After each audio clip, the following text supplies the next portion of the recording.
Over the last number of years, the ice wine category has certainly grown, and it's exciting to see it being made from all these new grape varieties. The most popular is Vidal. A lot of grape growers like Vidal because it's a very thick-skinned grape, and it hangs in there when it goes through the thawing and freezing as we wait for that magical cold temperature so that they can go out and harvest. Vidal's ice wines are very lush, and they're really wonderful in their youth. The next common variety is Riesling. Riesling is a more delicate, a more elegant style of ice wine and offers great balance of acidity and fruit, and is really a wine that, although it tastes nice when it's young, really rewards cellaring. We're also finding ice wines produced from Gewürztraminer. Gewürztraminer is a spicy grape. It's wonderful, full aromatics, and wonderful spices come through, and a nice, clean finish. Many wine producers are also looking to red grape varieties, and Cabernet Franc is one of the more popular ones. But other producers are making it from Cabernet Sauvignon and Merlot. And it's really exciting to see all these new grape varieties being used to produce these wonderful wines.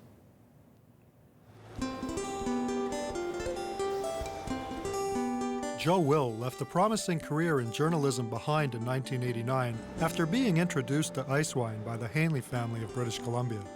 He opened the Stroon Winery with partner Newman Smith in 1997 after obtaining a winemaking degree from Roseworthy College in Australia and a stint as winemaker at Pilotary Estates. It was love at first taste. Ice wine is in a league by itself. It has very intense aromas and intense flavors, and that's the trademark. It's that overwhelming, lovely peach, apricot, citrus kinds of flavors that you get. They're more abundant in ice wine than they are in other wines. And the wine is also very sweet, which is quite appealing, but the secret is also that they have good acidity and they don't stick in your throat. They're smooth, but your taste is refreshed at the end. I asked Joe why ice wine is always sold in small bottles. Ice wine is presented in the market in the 375 ml size, the half bottle size, because you don't need very much to have an enjoyable drink. You serve maybe an ounce or an ounce and a half, and you just sip it slowly. A little goes a long way. Sipped and savored, ice wine, like many delicacies, is best served in small quantities. I wanted to understand the special passion ice wine seems to inspire in winemakers.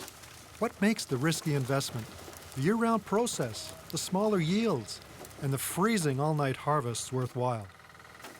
I spoke to a relative newcomer in the industry, someone who makes ice wine exclusively and has enjoyed great success thus far.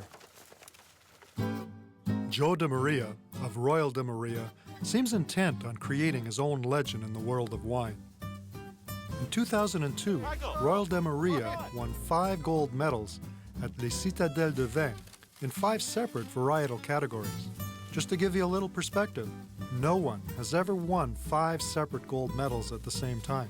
No American, no Italian, no Frenchman, only a Canadian working on the edge. We're on the edge. You're right. We're on the edge. It's a niche market. It is the jewel of Canada.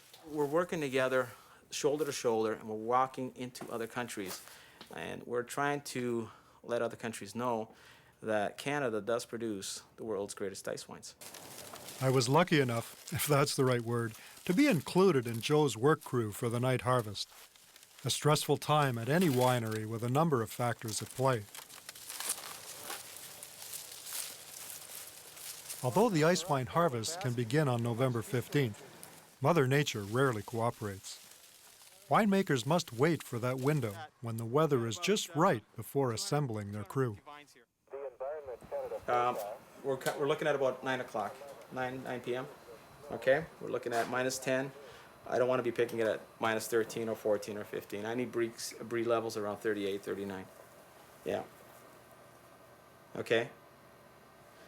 Beautiful. Temperature is key.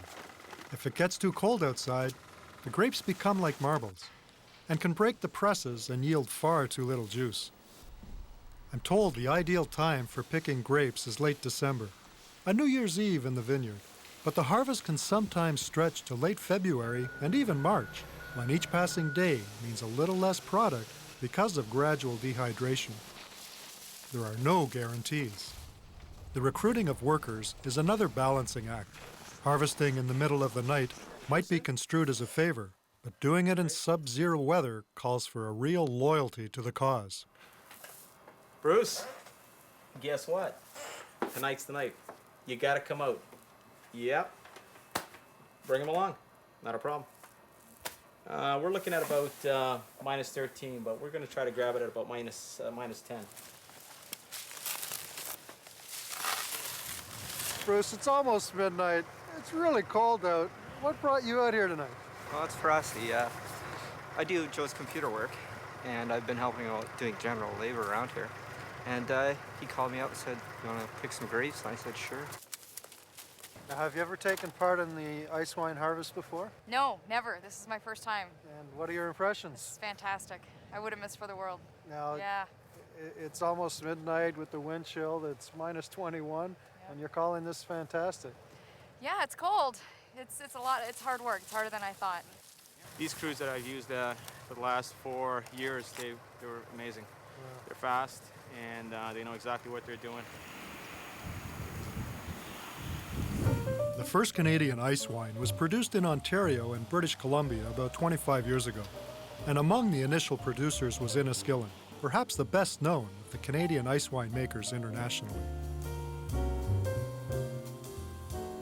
Established in 1975, Enniskillen, with its 2 founders, Donald Zeraldo and Carl Kaiser at the helm, has consistently stayed in the forefront of the Ontario wine industry, commercially and creatively.